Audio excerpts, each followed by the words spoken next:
श्री ओम करणी, श्री ओम करणी, श्री ओम करणी, श्री ओम करणी। नमस्कार। साधु श्री कृष्ण प्रेम जी का प्रसंग चल रहा है। बालिका के रूप में, त्रिशूलधारी बालिका के रूप में कृष्ण प्रेम जी को मां ने दर्शन दिया और अंतर्ध्यान हो गई।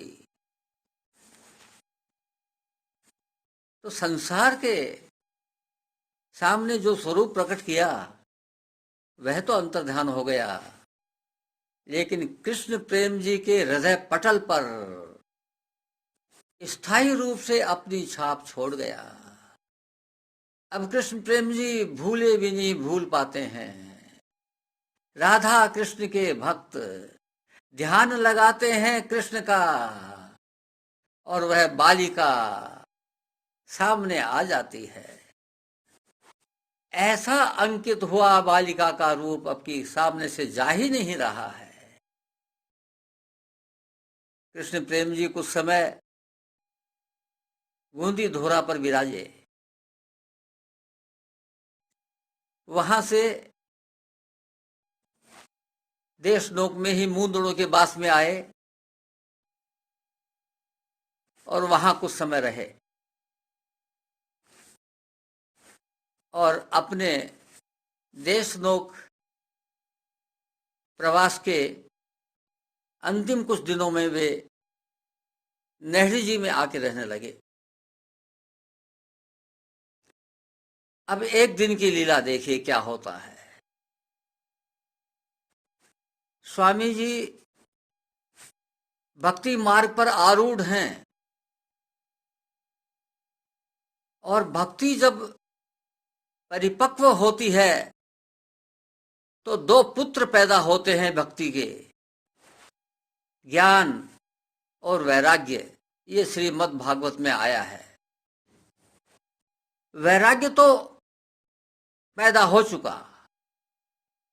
स्वामी जी ने देशनोक में आके संन्यास धारण कर लिया। अब ज्ञान की बारी थी, ज्ञान पैदा होने की। मां हृदय पटल पर आ गई।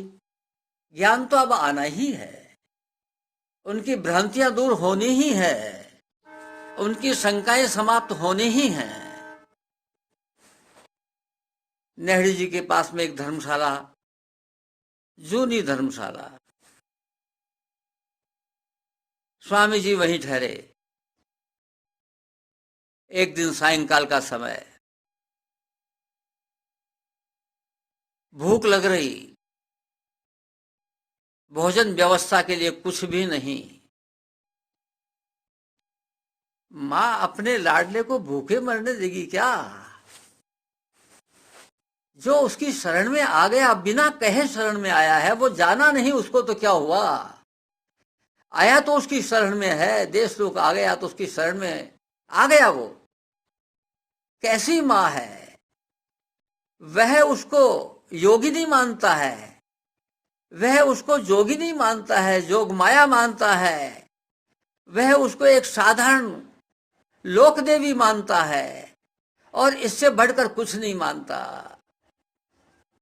लेकिन चूंकि वो देशनोक में आ गया है, इसलिए मां ने उसको संभाल लिया।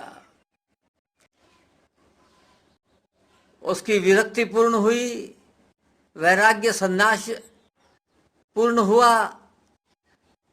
अब ज्ञान की बारी है।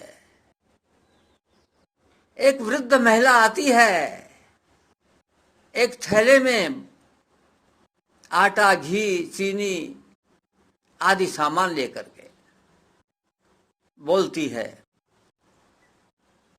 भाई तेरे लिए भोजन बना दूं? कृष्ण प्रेम जी तो भूखे तो थे ही,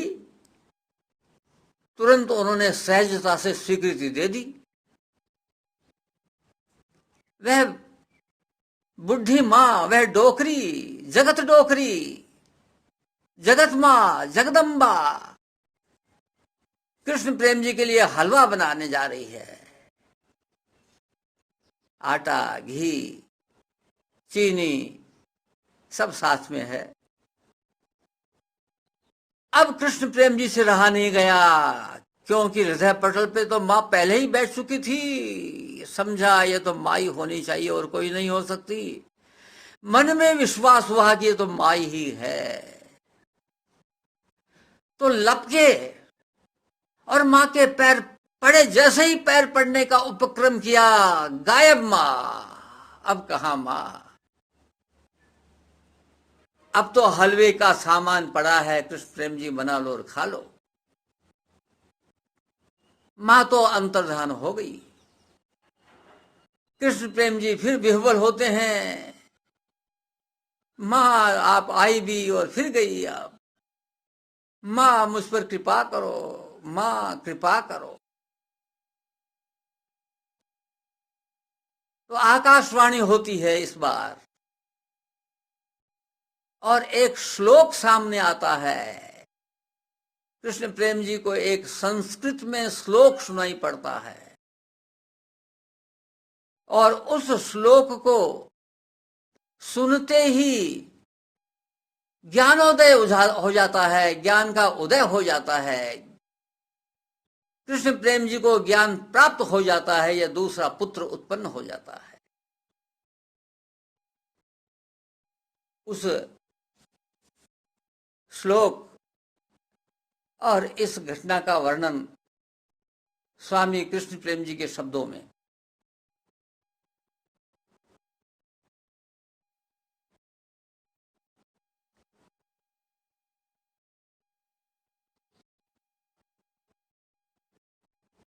सब कुछ अदृश्य हो गया।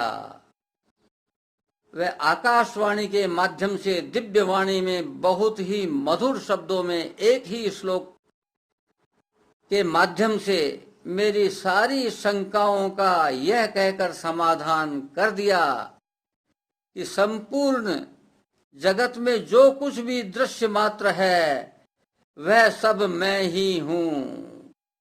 इसके बाद मुझे पूर्ण विश्वास हो गया कि मां करणी जी साक्षात पूर्ण ब्रह्म परमेश्वरी हैं, तथा श्री कृष्ण व मां करणी जी में कोई फर्क नहीं है।